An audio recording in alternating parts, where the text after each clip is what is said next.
She mowed donuts into my lawn with a pink ATV, got stuck in my tomatoes, then screamed, "This is your fault for not putting up a warning sign. That's not a fever dream.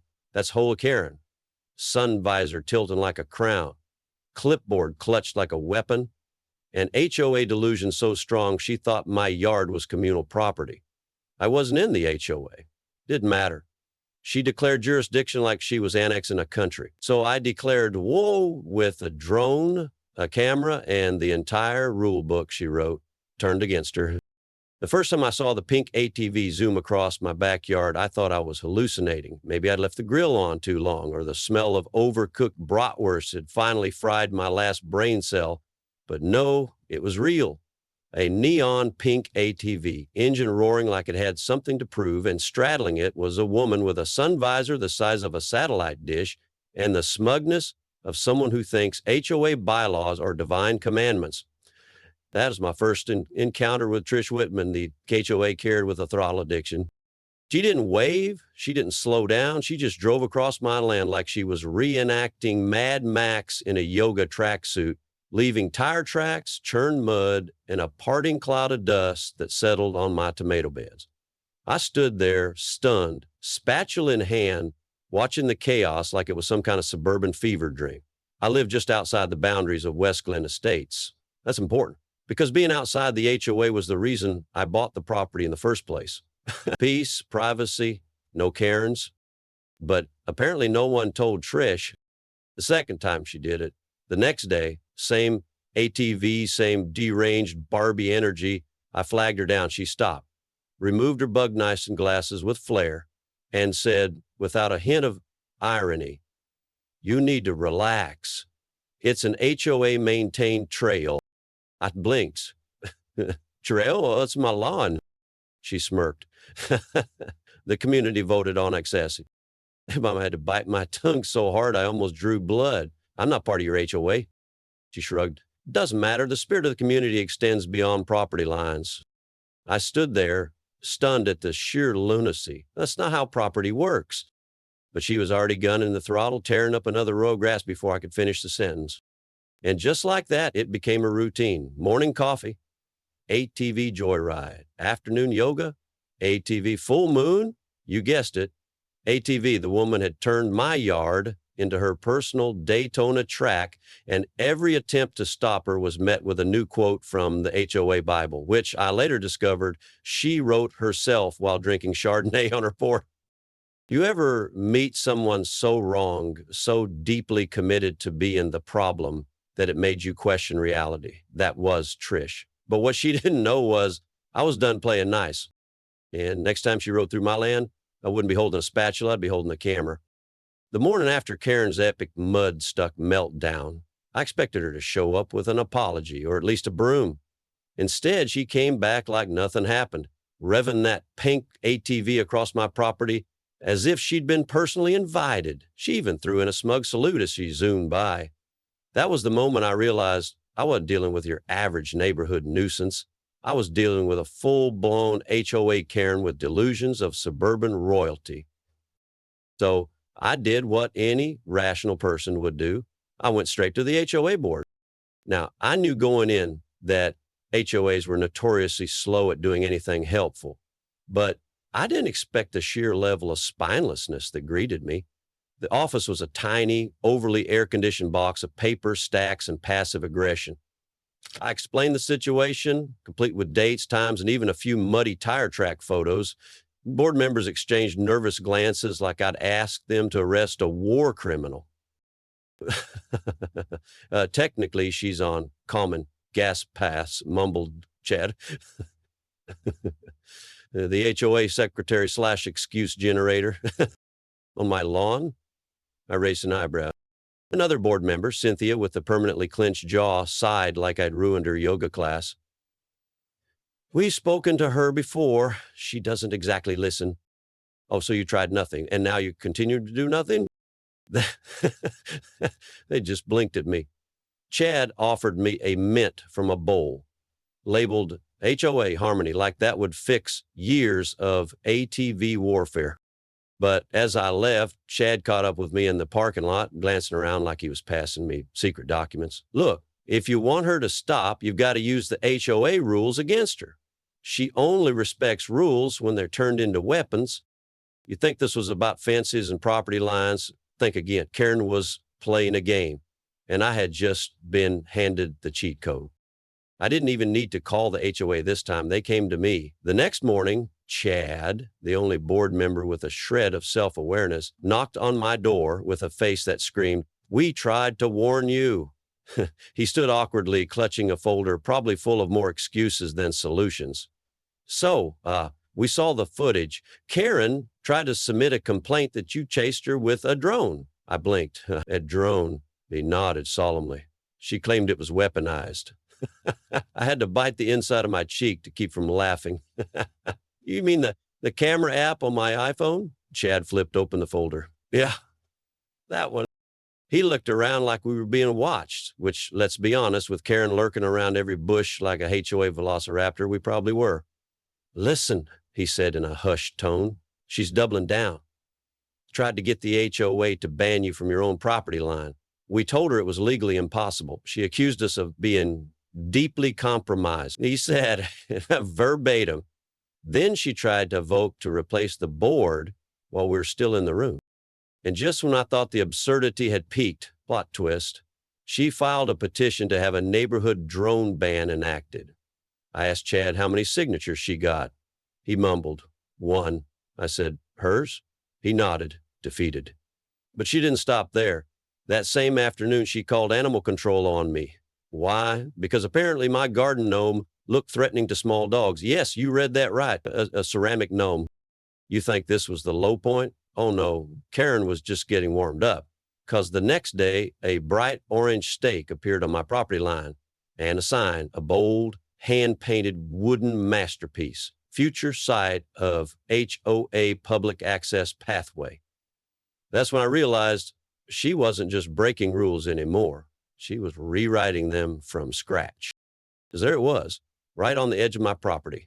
Karen's DIY prophecy, a wooden stake spray-painted orange with twine stretching across like she was marking out land for a new HOA temple, and that glorious sign, future site of HOA public access pathway.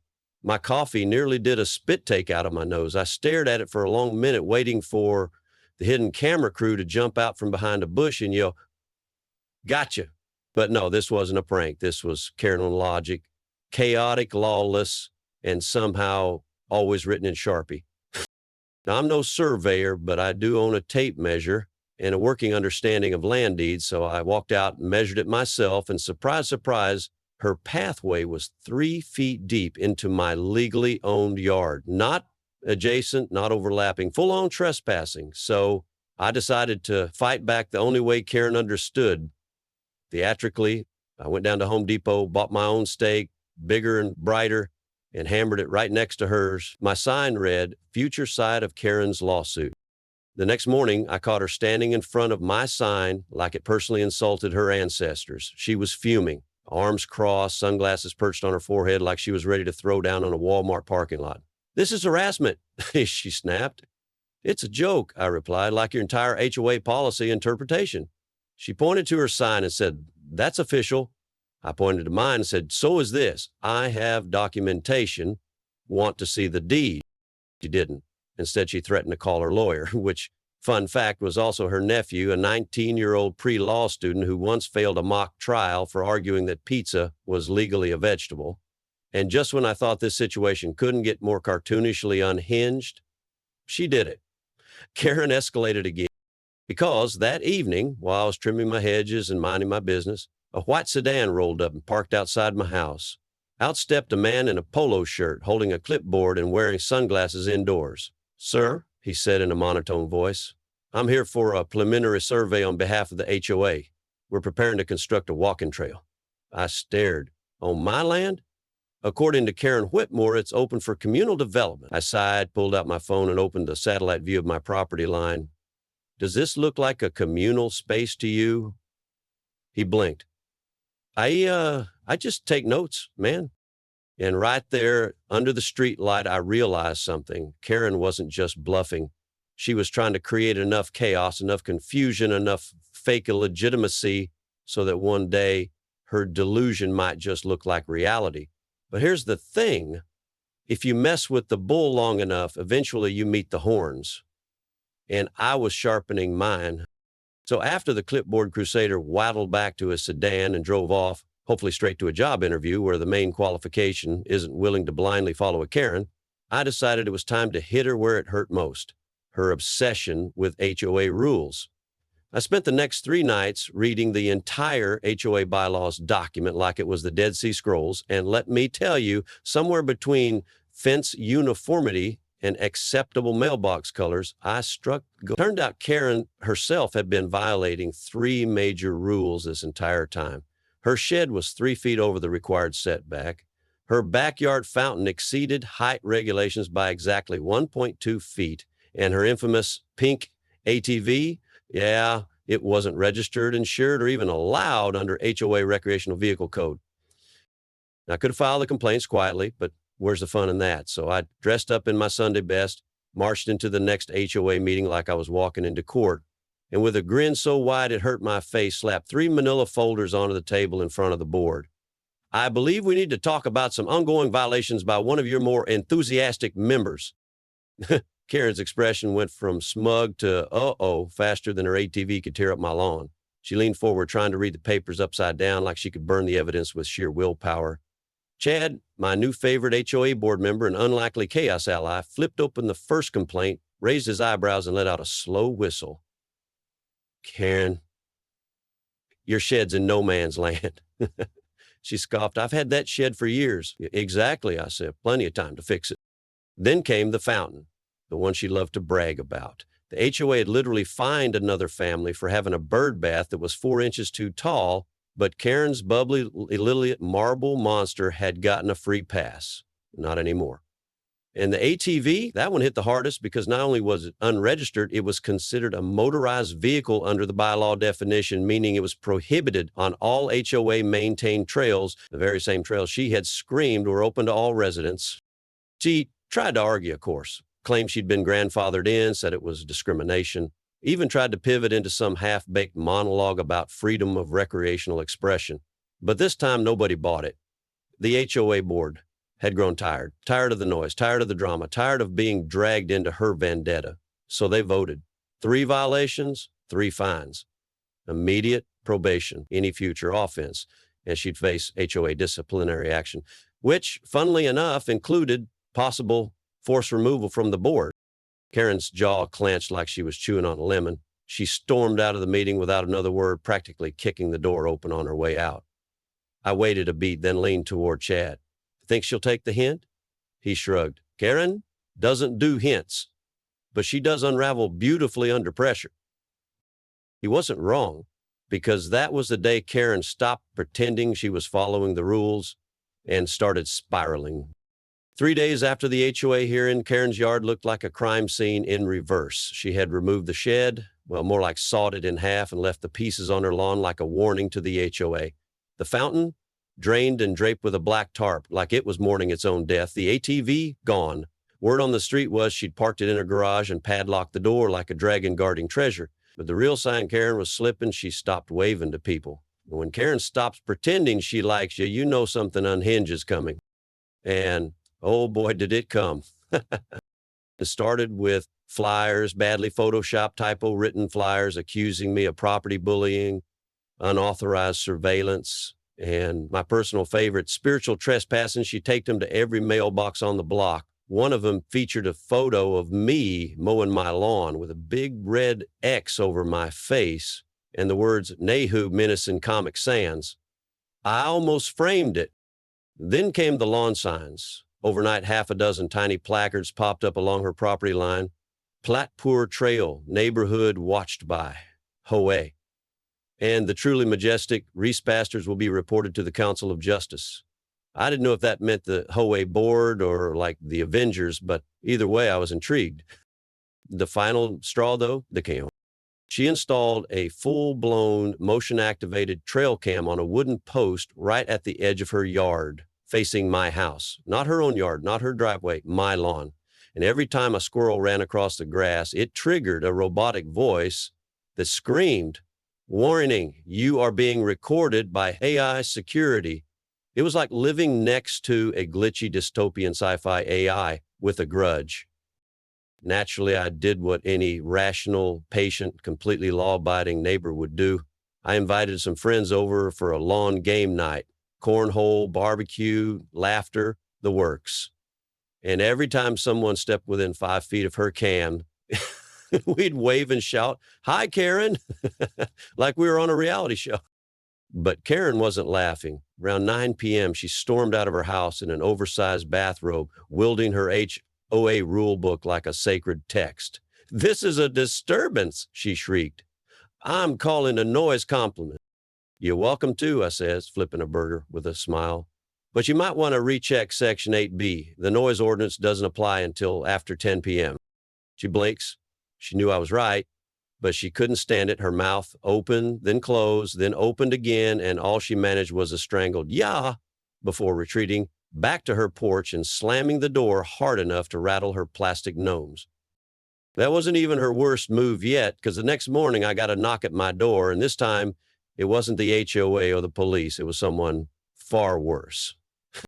The HOA board meeting that night wasn't your usual sleepy potluck of passive-aggressive complaints and sugar-free cookies. No, this was a showdown. Chad had spread the word, quietly but effectively. Nearly the entire neighborhood showed up not to file complaints, but to witness history. Karen strutted in like she still owned the place, clipboard under one arm, eyes scanning for betrayal. She was wearing her usual powder outfit, pastel pantsuit, mirrored sunglasses at night, and a look of smug righteousness that could curdle milk. The meeting began like normal, minutes from the last session, blah, blah. But then Chad stood up and cleared his throat. "I'd like to introduce a motion to remove Karen Whitlock from her position as HOA president." You could have heard a pin drop. Right before someone in the back muttered, "Finally," Karen bolted upright. "What is this, a coup?" Chad didn't flinch. "No, Karen, it's a vote. Because for the past year, you've turned this board into your personal revenge machine." She tried to rally support, waving her arms and launching into a speech about order, community standards, and how she had personally elevated property values with strict enforcement. But the crowd had turned. A neighbor raised his hand, calm but firm. "Karen, you fined me for my kids drawing chalk on the sidewalk." Another chimed in. "You sent a violation because my wind chime was too whimsical." Then a third. "You tried to evict a guy for not edging his lawn." As she spun like a sprinkler, snapping at everyone, her voice rising like a siren. "You're all ungrateful. I kept this place in shape. Without me, we'd be overrun with gnomes and flamingo lawn ornaments." "Better than your illegal shed," someone muttered, and the room erupted in laughter. The vote wasn't close. 19 in favor, 0 against, 1 abstaining. Her husband, who looked like he'd rather be anywhere else, including prison. Karen's face went from red to purple. She grabbed her clipboard, snapped it in half over her knee, dramatic, but mostly just sad, and stormed out. The door slammed behind her like a punctuation mark at the end of a chaotic chapter. That weekend, the shed came down, the ATV disappeared, her house went on the market with a listing that didn't mention the HOA battles, or the zoning violations, or the fact that the lawn still smelled faintly of overcompensation. And as for me, well, my property stayed quiet, peaceful, ATV free, at least, until a new family moved in. Nice couple, 2 kids, a golden retriever. And as they unpacked boxes, I walked over to welcome them. "Hey there, Mark, your next door neighbor. Welcome to the neighborhood." The woman turned, smiled warmly, and said, "Nice to meet you. I'm Carrie, but don't worry, not that kind of Karen." We both laughed. For now. Sometimes the loudest people with the most rules are the ones breaking them behind the scenes.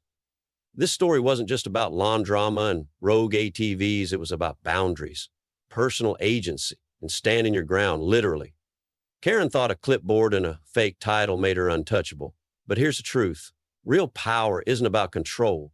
It's about respect.